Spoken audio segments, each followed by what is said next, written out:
Hello everyone, कैसे हैं आप सभी लोग। So welcome back to my channel Afnan the curious. तो आज हम लोग बात करेंगे, आप लोग का फिज़िक्स का पेपर था एंड मैंने भी देखा ऑनेस्टली फिज़िक्स का पेपर टफ था। ऐसा नहीं बोलूँगा कि 100 किसी का नहीं आएगा, जो ऑब्वियसली पढ़े होंगे, बहुत मेहनत किए होंगे एंड जीनियस बच्चे होंगे, उनका 100 में 100 भी आएगा, 95 भी आएगा। लेकिन फिज़िक्स का पेपर जिसने पूरे साल मेहनत किया है, अच्छे से मेहनत किया है, उसका 80-90s के बीच में ही आएगा। मैं आपको बता दूँ, मेरा जो है ना सबसे अच्छा सब्जेक्ट, स्ट्रॉन्ग सब्जेक्ट फिज़िक्स ही था एंड मेरे बोर्ड्स में सबसे कम मार्क्स फिज़िक्स में ही आए थे, जो कि 87 थे एंड मुझे भी बहुत बुरा लगा था। इनफैक्ट मैं बताऊँ, मैं क्लास 9 में जो है ना, क्लास 11 का आप लोग पहला चैप्टर 11 में जाएंगे तो फिज़िक्स का यूनिट्स एंड डायमेंशन पहला चैप्टर है, वो पढ़ेंगे। मैंने क्लास 9 में वो पढ़ लिया था अलग सर के लेक्चर से, ठीक है। एंड आपको क्लास 10 में जब गया था तो क्लास 10 में मैंने कुछ टाइम निकाल के मोशन इन स्ट्रेट लाइन भी एक चैप्टर 11 का वो भी मैंने पढ़ लिया था। तो मुझे फिज़िक्स में बहुत मतलब ये था कि भरोसा था कि नहीं नहीं फिज़िक्स हो जाएगा, कर लेंगे, और कब करते थे, पढ़ते थे। ऐसा नहीं है कि फिज़िक्स मेरा कम वीक नहीं था, मतलब बहुत वीक था, ऐसा नहीं है। इनफैक्ट मेरा प्री बोर्ड्स में भी 70 आया था 80 में, लेकिन मेरा यहाँ सिर्फ 67 ही आया, जो कि आप +20 कर लीजिए तो 87 हो गया। तो फिज़िक्स में कुछ सिली मिस्टेक्स जो कहते हैं, मैंने आपको बताया था। तो लेकिन तब भी मेरा साइंस में जो है ना एवरेज में 93 आया। सो अब आप लोग को सैड नहीं होना है, ठीक है, कि अभी मेरा फिज़िक्स में 80s में आ रहा है, 90s में आ रहा है। देखिए फिज़िक्स का पेपर जो एकदम नहीं पढ़ा होगा, मतलब देखिए जो ऑब्वियसली एकदम तो कोई नहीं पढ़ता है, लेकिन जो नॉर्मल बच्चा होगा, एवरेज बच्चा, फिज़िक्स का पेपर ऐसा तो था कि 80 में आपका 50s में तो आ ही जाएगा, ठीक है। अगर आप लोग का कितना भी बुरा गया है तो आप लोग इतना तो समझ रहे होगे कि नहीं मेरा 50s में तो आ रहा है, ठीक है। 50s में आ रहा है, किसी का 52, 53 ऐसे करके आ रहा है, ठीक है। तो मेरा 87 आया, मतलब 67 आया, ठीक है। 53 एंड 67 में आप डिफरेंस भी अगर मान लें तो लगभग 15 मार्क्स का है, तो उसको डिवाइड बाई 3 कर दीजिए तो 5 नंबर का डिफरेंस है, ठीक है। एंड मेरा केमिस्ट्री में जो था वो 91 था, ठीक है। तो केमिस्ट्री में जो अब आप लोग का नेक्स्ट पेपर है, इसमें आप लोग को स्ट्रॉन्ग करना है, ठीक है। तो मैं इसका वीडियो बनाऊंगा कि ऐसा क्या है जो आपको एकदम बेस्ट स्कोर केमिस्ट्री में कैसे कर सकते हैं। आज ही वीडियो आ जाएगा, ठीक है। तो उसके उसके वो आप लोग देख लीजिएगा।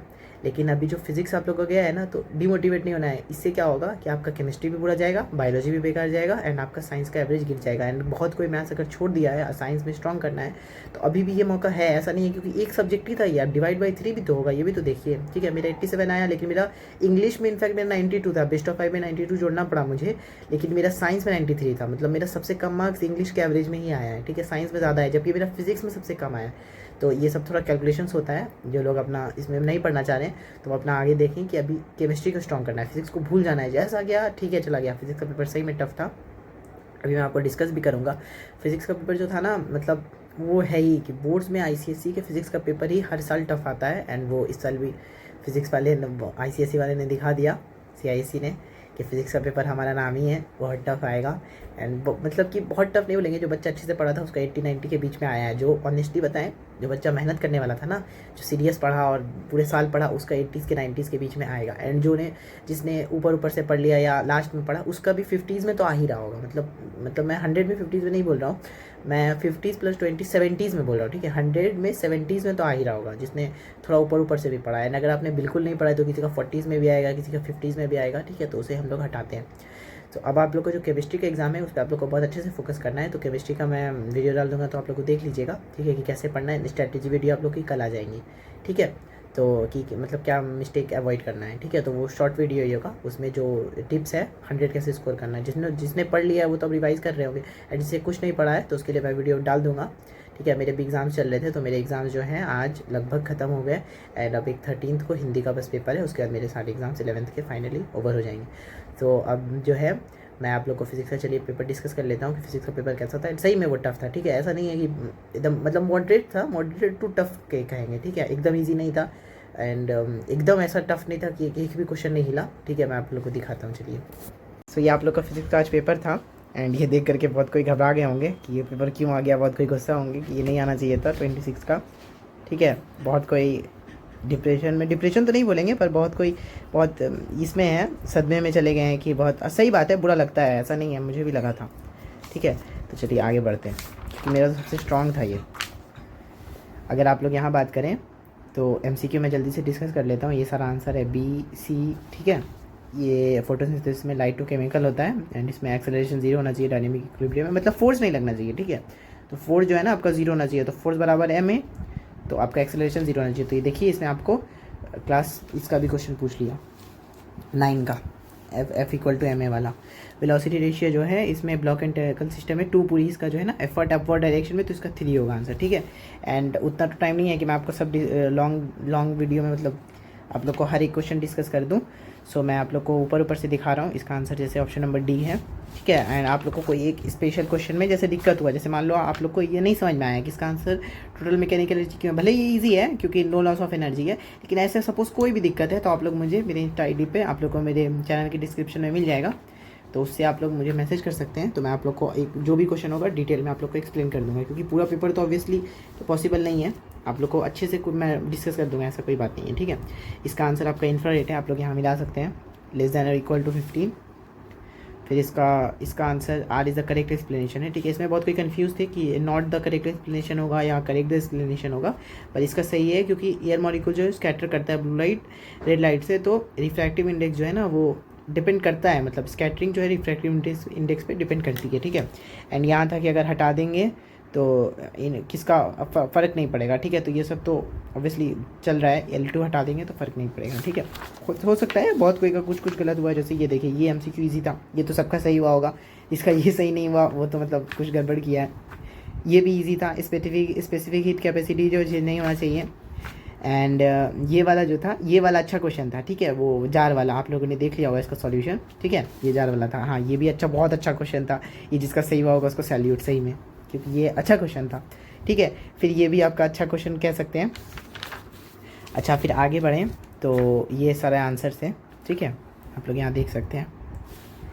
उसके बाद आप लोग यहाँ देख सकते हैं ये क्लास 2 रिवर का, इसका आंसर केस 1 है। गिव अ रीज़न, तो रीज़न आप लोग का वही दे दीजिएगा, जो केस 1 लिखा होगा ना वो समझ लीजिए उसका रीज़न में फुल मिलेगा, ठीक है, क्योंकि आपने रीज़न सही लिखा होगा ऑलमोस्ट, जिसका केस 2 लिखा दिया उसका 2 नंबर चला जाता है, ये यही बोर्ड में ये है।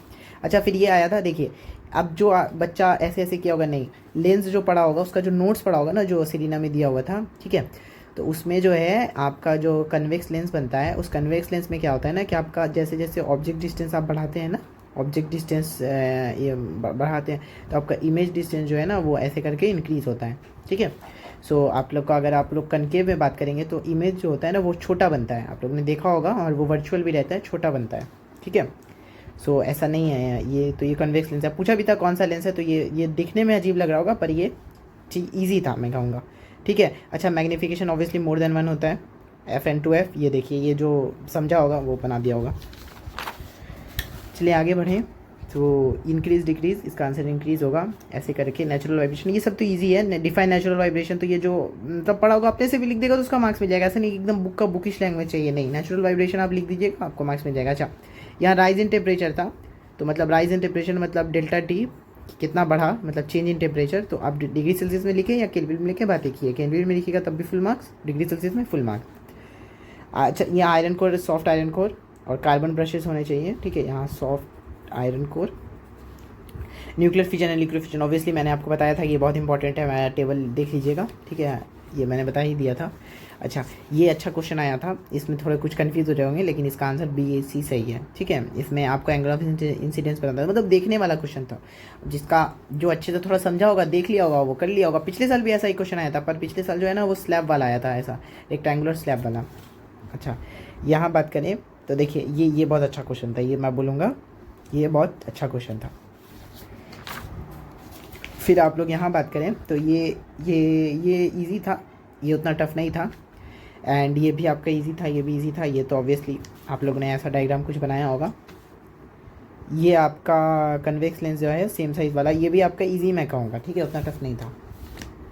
अच्छा हिल स्टॉर्म वाला अच्छा क्वेश्चन आया था, ये हिल स्टॉर्म जो है अगर greater than temperature during the storm तो ट्रू और फॉल्स, इसका आंसर फॉल्स था, ठीक है। एंड ये ऑब्वियसली बुक में ऐसा बहुत सारा आप लोग को दिख जाएगा, सो ये आप लोग कर लिए होंगे।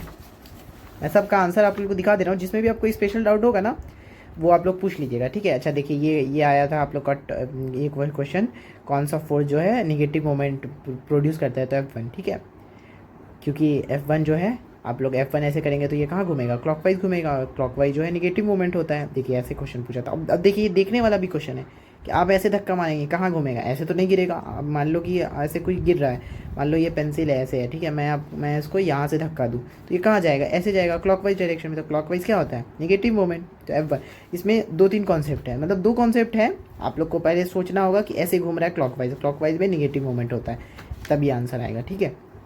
अच्छा, ये देख के बहुत कोई घबरा गए होंगे, लेकिन इसमें ये सिर्फ आपको डराने के लिए दिया हुआ है। ऐसा लग रहा है आग की क्या निकल रहा है स्टोन से, तो घबराना नहीं है। स्टोन जो है उसमें ये थीटा 0 है, यहाँ पे कुछ थीटा है, यहाँ पे आपका नेगेटिव में है। तो ये आप लोग इजी था, ये आप लोग देख के कर लिए होंगे, ठीक है। इसका आंसर W2 सबसे ज़्यादा होगा, देख के ही समझ में आ रहा है, ठीक है। W3 और ये W1 सबसे कम, ये तो देख के ही लग रहा है। फिर उसके बाद ये वाला भी ईजी क्वेश्चन है, ठीक है।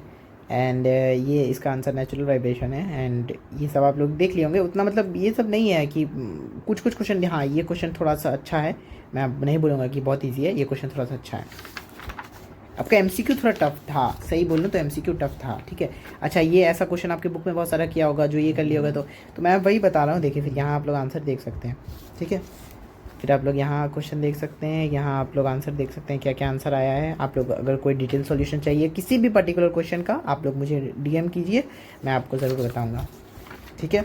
अच्छा, ये जो क्वेश्चन था, ये क्वेश्चन में क्या था ना कि 5 मीटर पर सेकेंड से आप लोग इसको घुमा दिया, ठीक है, फिर इसे भी घुमा दिया गया, ठीक है। With the coil also move with the speed of 5 metre पर सेकेंड। तो इसमें आप लोग को क्या दिमाग लगाना था ना, कि आप लोग को ये दिमाग लगाना था कि अगर ये मान लो 5 मीटर पर सेकेंड से घूम रहा है, ठीक है, और ये आपका 5 मीटर पर सेकेंड से घूम रहा है, अगर ये 5 मीटर पर सेकेंड से और ये 5 मीटर पर सेकेंड से, तो ये दोनों तो रेस्ट में ही हो गया।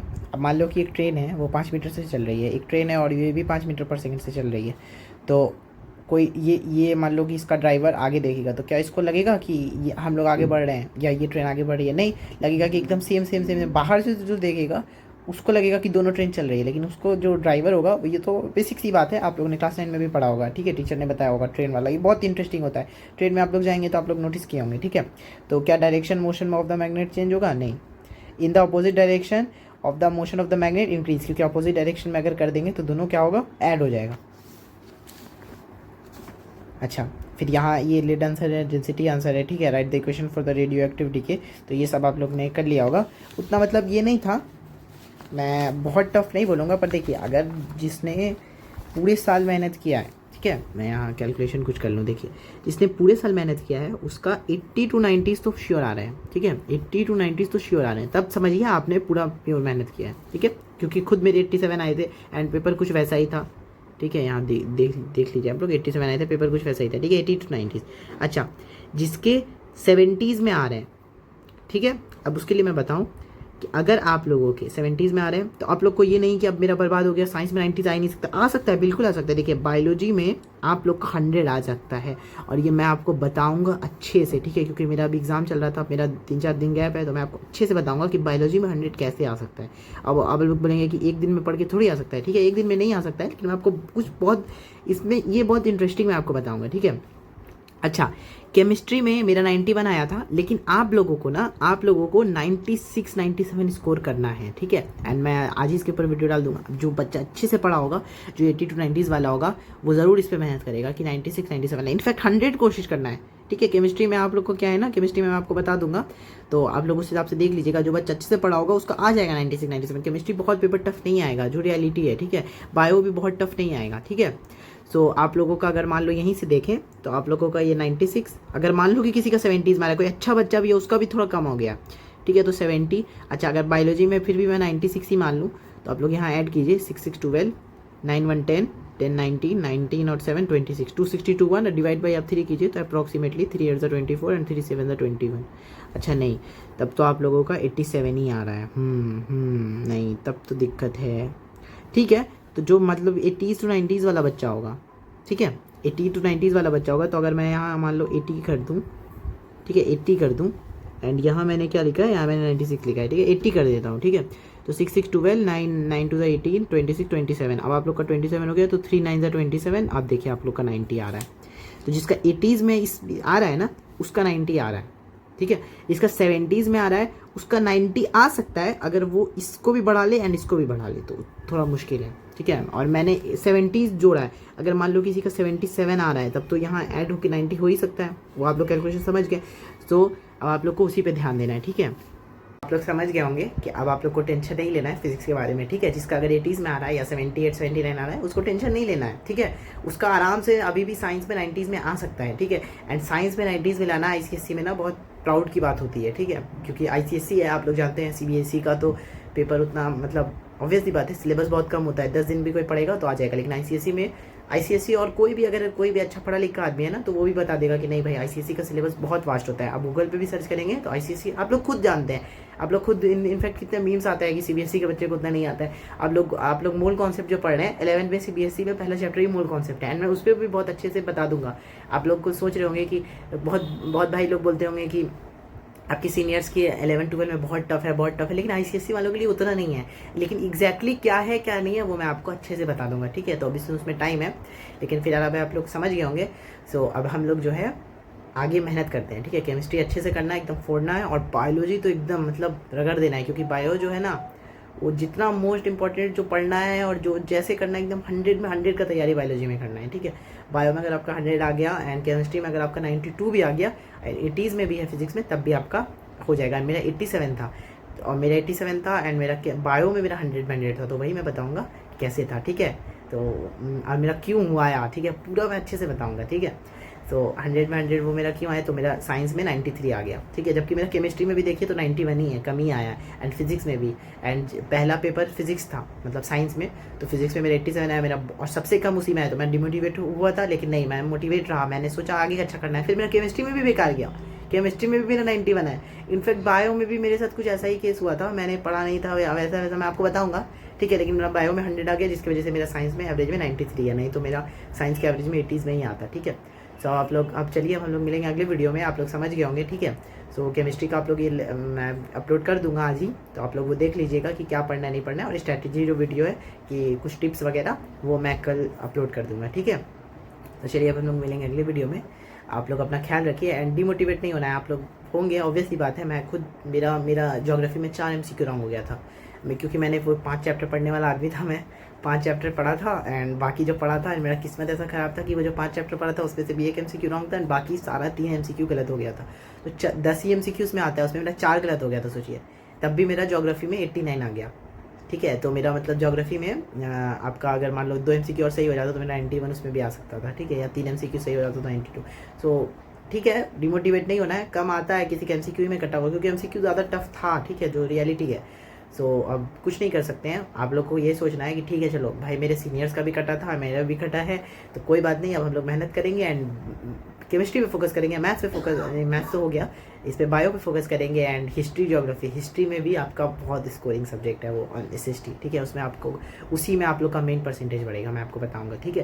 तो चलिए अब हम लोग मिलेंगे अगले वीडियो में, मैं कितने बार रिपीट कर रहा हूँ, ठीक है, चलिए बाय, टाटा, टेक केयर।